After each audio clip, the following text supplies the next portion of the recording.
a court that just took this bold move of overturning Roe v. Wade after all these years is probably not going to turn around and immediately find a religious liberty right to the same issue.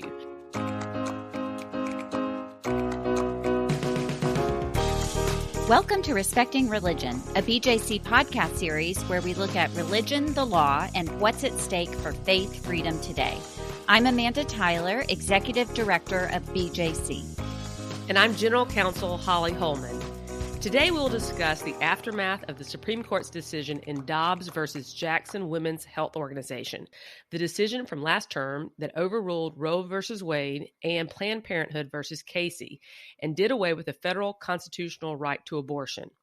The focus of our conversation will be how the Dobbs decision implicates religion and religious freedom in a post-Roe world. Well, Holly, there is no doubt that there has been a lot written and talked about Dobbs and what it means for women's health, equality, and freedom since the court handed down the decision in June, and really since the draft decision was leaked in early May. Right. So since that time, we've been reading articles and analyses, and we've listened to podcasts with experts over the past few months. But today, we want to focus our conversation and how we are thinking about the current landscape through our lens at Respecting Religion. Right. Even as we were evaluating last term's significant religious liberty decisions about the constitutionality of government funding of religious schools and the boundaries for prayer in public schools, so many people were asking us about Dobbs and saying, what do you think about that? And what are the religious liberty implications? I mean, that's just a fact that was, being talked about in all of our circles. And, it's clear that the ruling stoked a lot of conversations about religion and public policy, and understandings about religious liberty. So I think that our listeners at Respecting Religion, as well as BJC supporters, welcome this conversation. They also appreciate that there are many other outlets and experts on different aspects of this ruling. Neither of us specialize in healthcare law or reproductive law specifically, though the topic of abortion often comes up when people think about religion and law. So it's not uncommon for us to have questions about it. And of course, we know that religious liberty cases span a broad range of topics. It's not uncommon to see religious liberty cases that involve such topics as human sexuality, reproduction, and gender. For a lot of reasons far beyond the scope of our discussion here, the Dobbs decision really demands attention. But I'm happy to have this conversation with you, Amanda, to sort of work our way through it in a way, as you say, that's appropriate for our conversations and our audience. For me, the first thing I want to just acknowledge is that this is difficult. It's a difficult topic. The decision in Dobbs and the issues generally about access to abortion, access to contraceptives, and health care for women all have profound importance, including what many would say is religious importance, to women. I say women especially, but women and others, across the theological and political spectrum.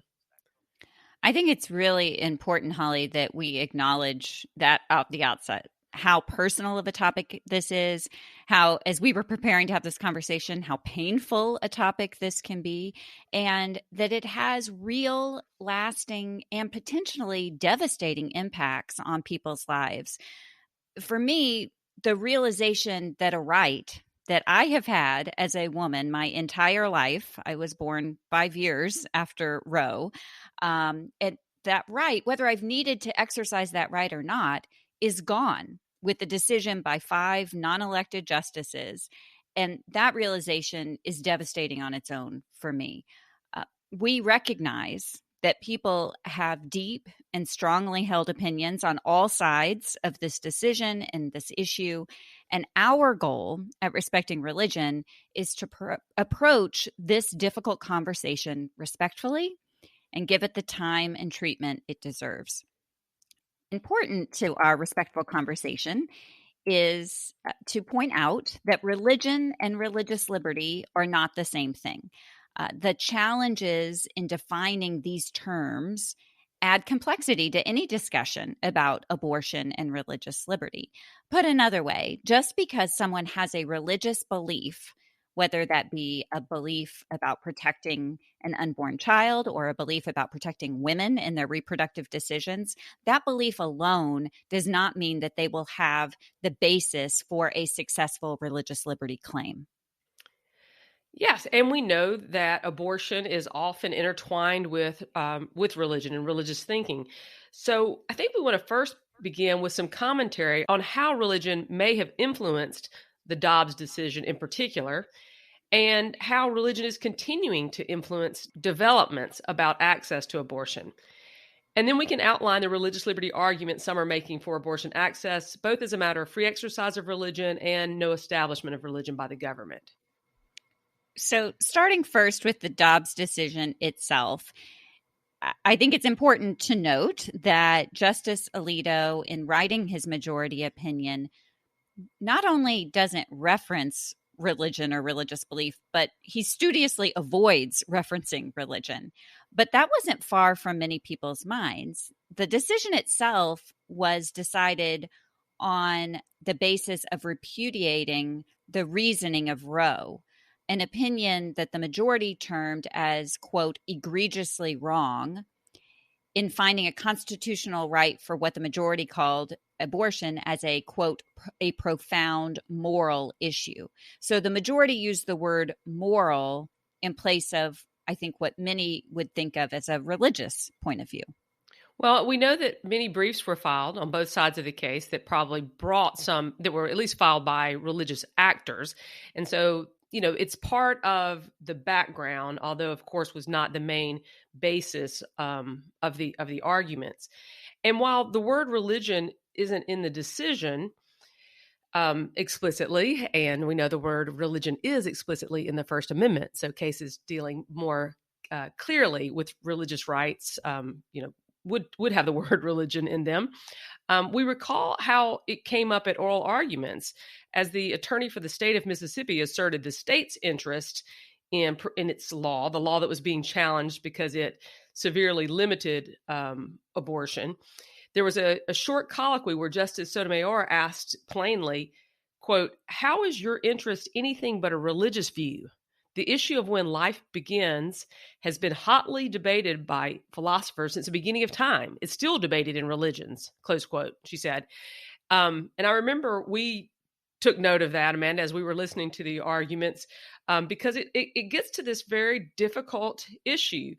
When life begins is not an issue to be taken for granted. It's contested. It's one of the reasons that this is such a difficult issue to discuss, and it can affect opinions about the use of contraceptives, which of course is important to those of us who want most of all to avoid unwanted pregnancies and the need for abortion.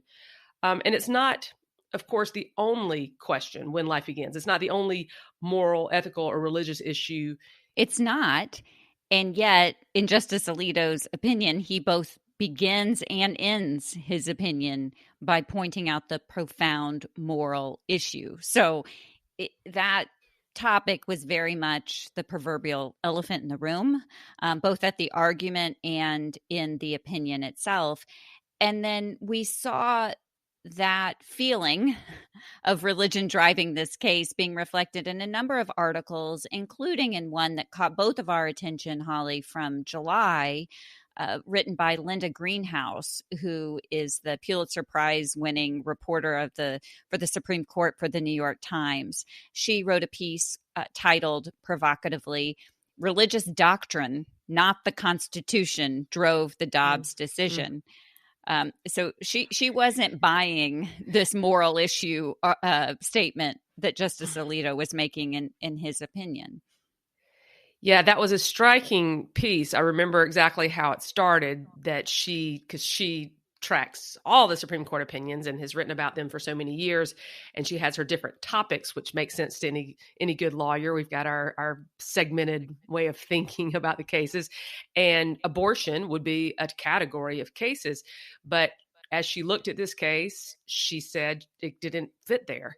It fit in religion. Of course, religion also being a category of cases, the cases that we most closely follow. And I think her commentary, fit in with a lot of the critique of the court and the questions about the court's legitimacy. And that's because the Dobbs decision did just overrule Roe and Casey, and Casey being a decision where the court had thoroughly discussed Roe.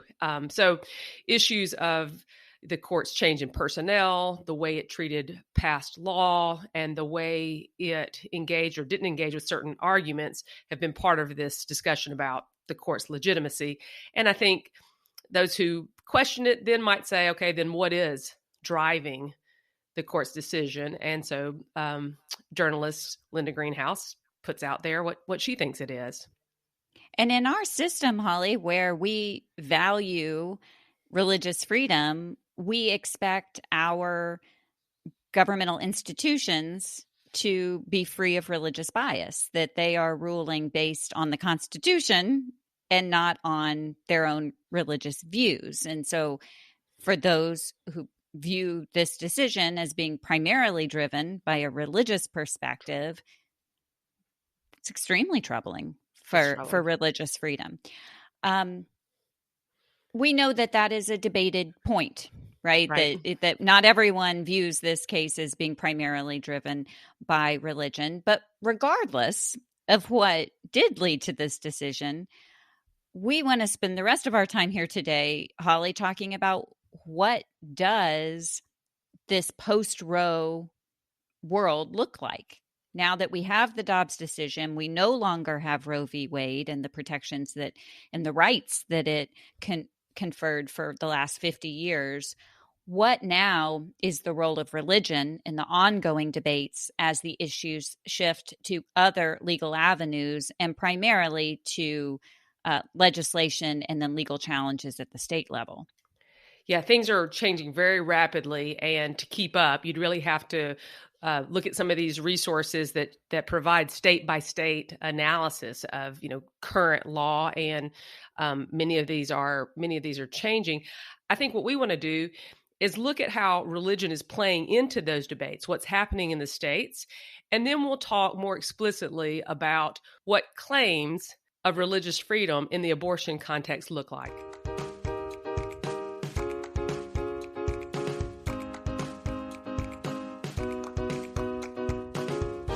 So what is the role of religion in abortion debates post-Roe?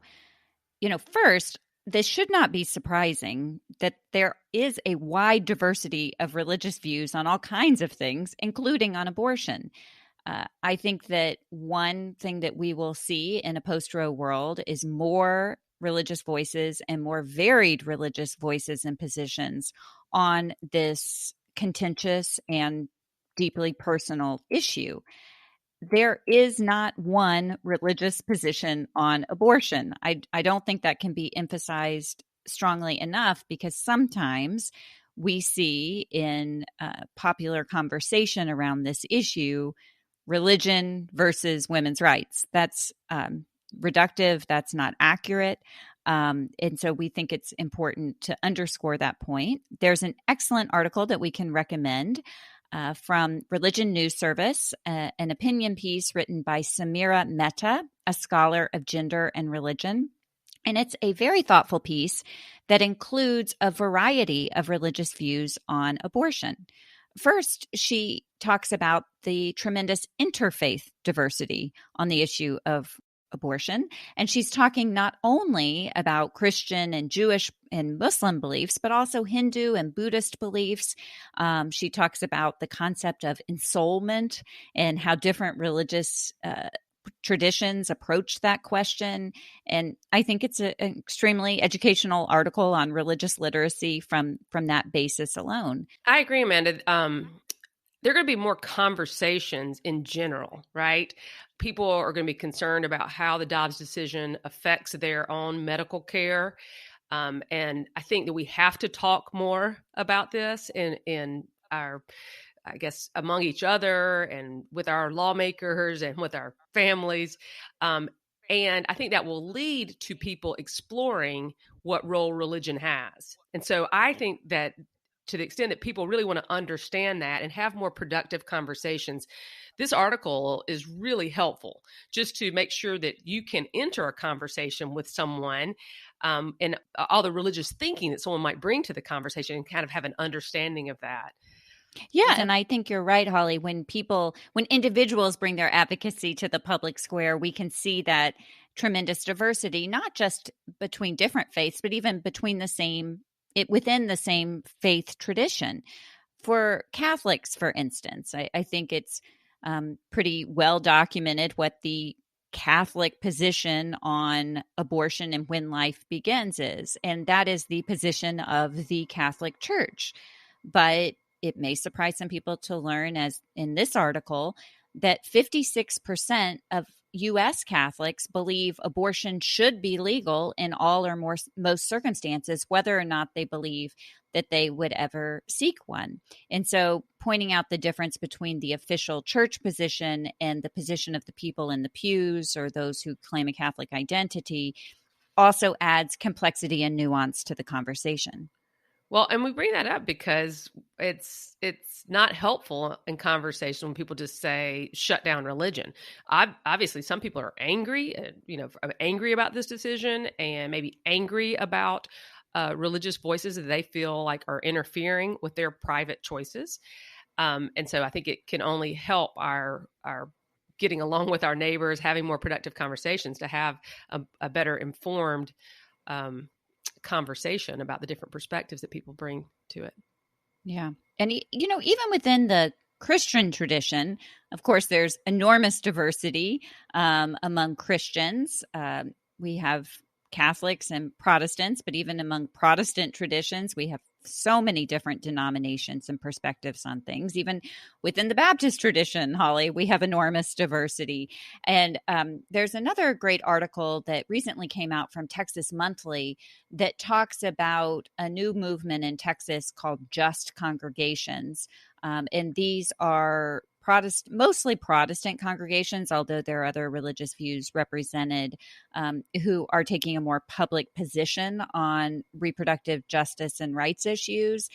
I think it's useful that even in Texas, that has very extreme abortion bans right now, and that those policies are often justified or supported by some religious advocates, that we also have strong religious advocates who are showing a different Christian witness in the public square. So we'll include that link as well in show notes. And we also recognize that denominational statements on abortion change over time. And so that's another reason that individual Christians' experience and views and thinking on these issues might not line up explicitly with what people think a denomination says or what their principles are, because sometimes that's changing. Yeah, I think a notable example is the position of the Southern Baptist Convention, a convention, again, that has, I think, made a move in recent years and decades to have more explicit policy positions on things that claim to speak for the entire denomination, maybe than had in earlier Right. parts of their history. It's not the way that we experienced it growing up, but that's the way it is now. And as a convention, certainly celebrated the Dobbs decision. And so people might be surprised to know that this same convention celebrated the Roe decision in 1973, that there was an analysis piece written by then Washington Bureau Chief Barry Garrett for Baptist Press that declared about Roe that the court had, quote, advanced the cause of religious liberty, human equality, and justice. So within 50 years, the convention's position, again, speaking for the convention, not for every single Southern Baptist, did a 180 in that time. So I think it can be tempting, easy to say Catholics believe X, Southern Baptists believe Y, Unitarians believe Z, and there's more nuance to all of these positions for each individual religious person. And I think the interplay between religious views and political views is also very complicated. So where are we now?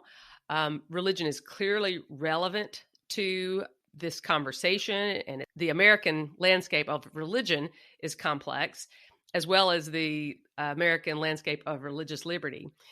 So now we want to talk a little bit about where we are in that legal landscape. I mentioned before that once the Dobbs decision did away with the right to abortion, then the question about whether or not women have access to abortion will depend on the state laws. And so there was an immediate reaction to Dobbs in that it activated some trigger laws, which then outlawed abortion in the states. There was a move to pass more laws. And of course, I'm just stating this very generally. You can find out all of this from other sources. Each state is addressing this issue, and you need to check the laws of any particular state to find out the status of abortion access. But we're seeing a couple of things. We're seeing states work to either protect access to abortion or sort of doubling down to prevent abortion now that Roe has been overturned. So this change in the legal landscape then means that those who are looking to defend access to abortion or to make sure that they have access to abortion are looking at all the different arguments they can make. Sometimes that right will be found in a state constitution or a state law. There could be new referendums that states are looking at to protect abortion rights or to limit them. And one argument that people are making is that they have a religious liberty right to access abortion. And so we want to talk about that for a few minutes. Listeners know that our religious liberty rights under the Constitution come out of the First Amendment. Congress shall make no law respecting an establishment of religion or prohibiting the free exercise thereof. And as I mentioned earlier, we have seen religious liberty arguments and abortion through the years, but I think we're going to see them more explicitly now. And so it's a time that we have to look at them more closely, and I think that's what courts will be doing.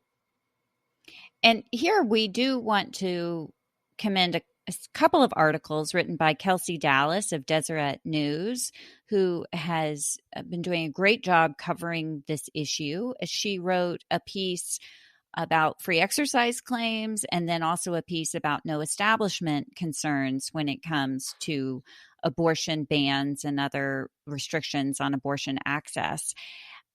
One thing that may be surprising to people is that this idea of a free exercise claim for abortion access is not new. In fact, we knew that this was a possibility way back before RFRA, the Religious Freedom Restoration Act, was passed in 1993. And this might surprise some people, Holly, but the Catholic Conference originally opposed the passage of RFRA because of concerns that some might use that legislative vehicle to claim an exemption from an abortion ban and then push for abortion access.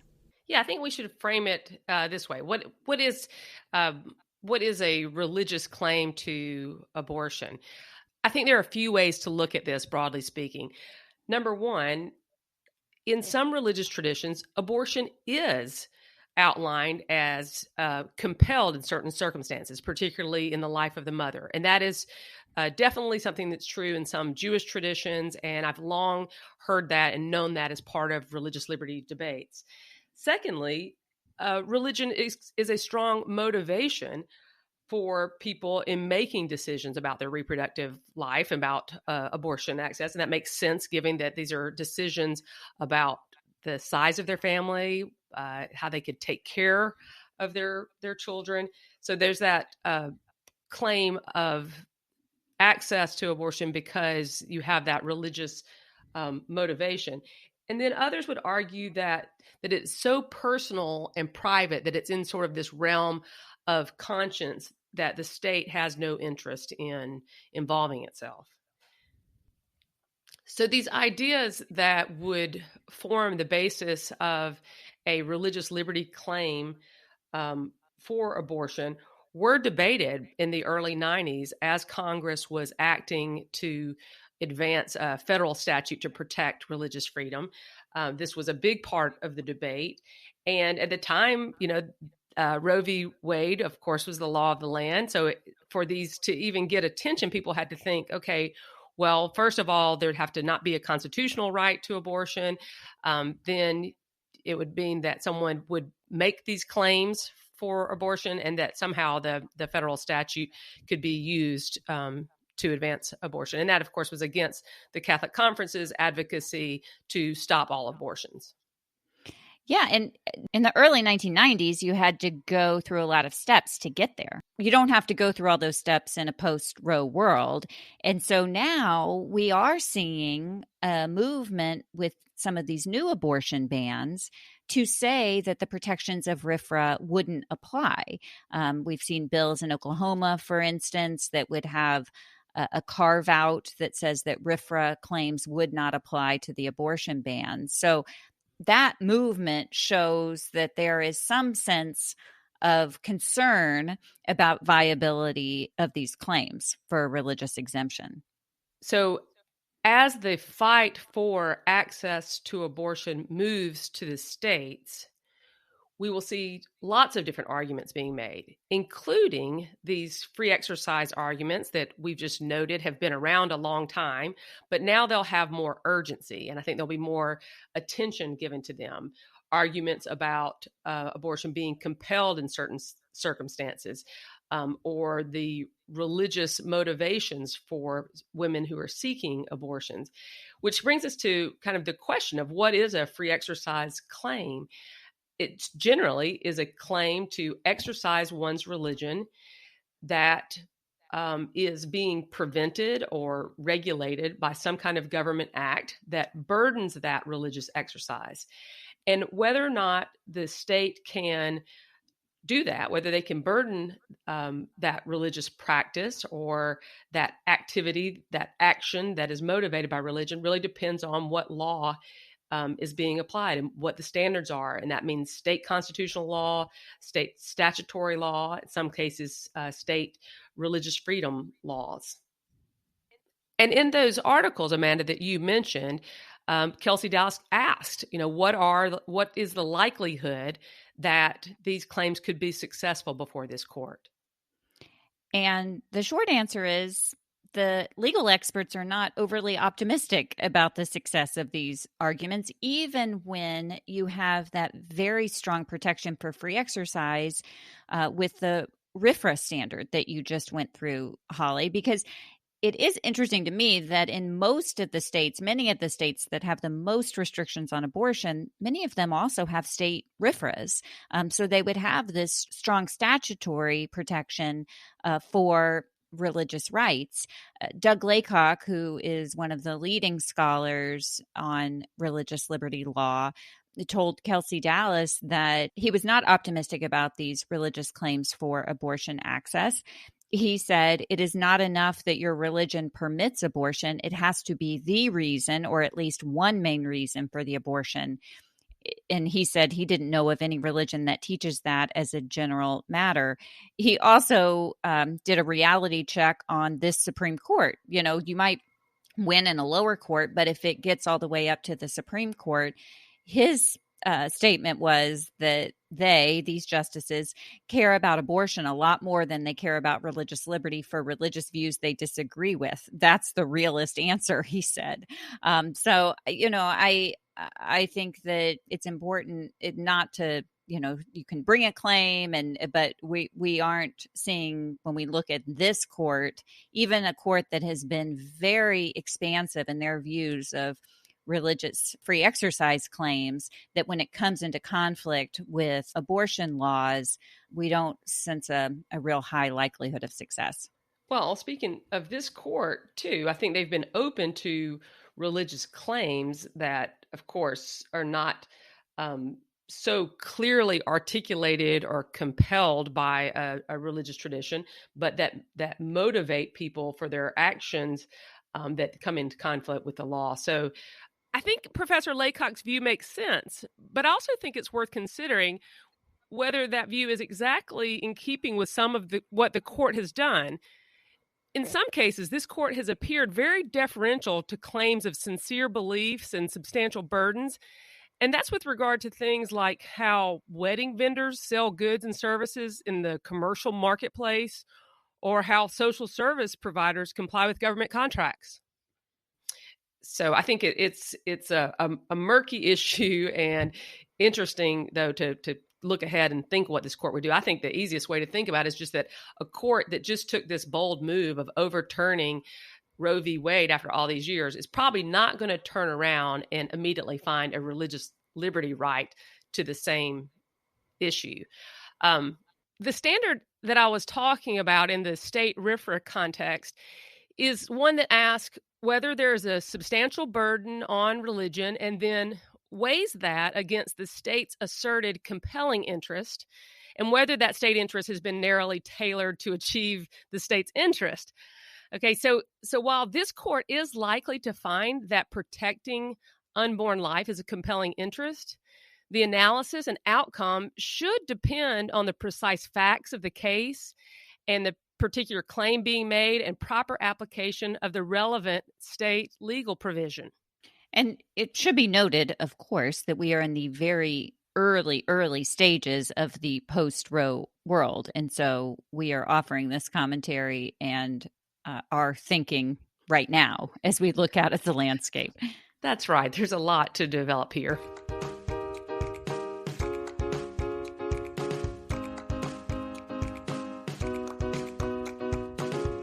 We also have to think not only about free exercise claims, but also no establishment claims that might be advanced to challenge abortion bans.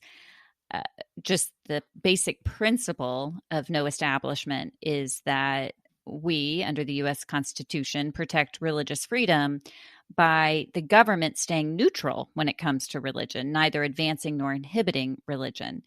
And now that we are seeing more religious arguments being used in policy debates and lawmaking, the question is, where does that cross the line into prohibited religious lawmaking or a theocracy? That the idea that we do not compel religion, including we don't pass religious-based laws. And Kelsey Dallas, again, had an article on this issue. I was quoted along with Professor Laycock. And, I do tend to think that there is still a line of not passing religious-based laws, but also acknowledge that determining these claims is going to be much more difficult in the post-Kennedy versus Bremerton world, which did away with the Lemon Test. One of the claims of the Lemon Test was that a law would not pass constitutional muster if it did not have a secular purpose. We don't have that test anymore, so then the question is, how would these laws be evaluated? Well, we've seen a lot of changes in the Establishment Clause jurisprudence, and so that's a huge question about what the federal government or the state can't do in the area of religion. I think that's what Justice Sotomayor's question was getting to, is that we can't pass religious laws. If you're just making a religious argument, there's this assumption that the government doesn't do that under the Establishment Clause. But as you note, Amanda, those standards are up in the air now. We're at a time, we're in the middle of transition on what are the standards for no establishment under the Constitution. Well, one really extreme example, Holly, I think, of some of the laws that we are starting to see in the post-Roe world in the wake of Dobbs was covered by Elizabeth Dias for the New York Times, first in a long article, which we will link in show notes, and then also in an episode of the New York Times Daily podcast, where she talked about her reporting on this issue. And her reporting covered something that's called the abortion abolition movement. This is a movement that would criminalize abortion from conception as homicide and hold women who have the procedure responsible, a position that in some states could make those women eligible for the death penalty. That podcast was so interesting to me. I really appreciate how she noted at the beginning that what's known as the anti-abortion pro-life movement is not a monolith. And we're going to see that more so now. Of course, we knew that. We know that as this conversation has reflected. It's a very complicated issue and lots of different perspectives.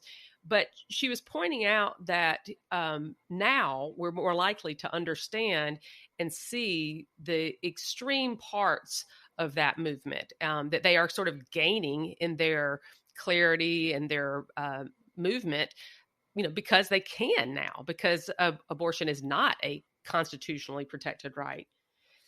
One thing that's really interesting about this article and the interview that the Daily did with the reporter is she asked who's behind this movement, who's behind this kind of extreme view that women should be prosecuted for murder about their decisions.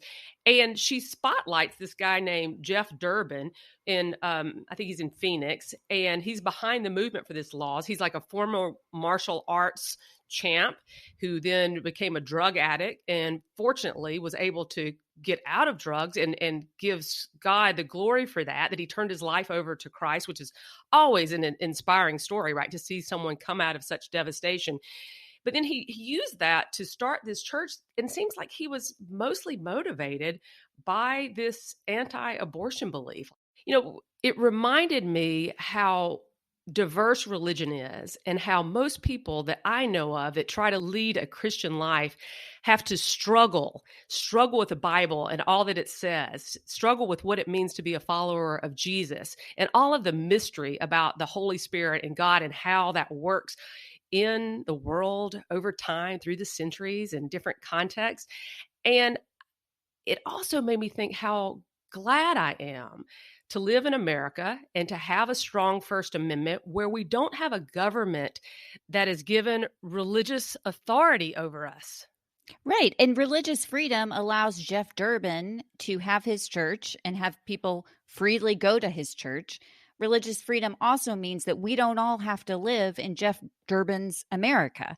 And the fact that he is pushing these particular laws, not just in his state, but in states across the country, is frightening, Holly. And we don't have the same legal protections from the Supreme Court to fight laws and efforts like this going forward.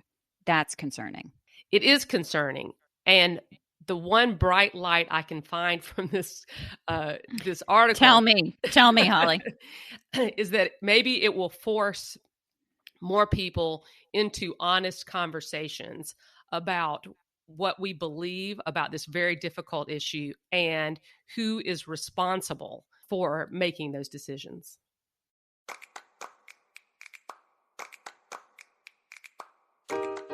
That brings us to the close of this episode of Respecting Religion. Thanks for joining us for today's conversation. For details on what we discussed, including links to the articles we mentioned, check out the show notes. If you appreciated today's conversation, share this program with others on social media and tag us.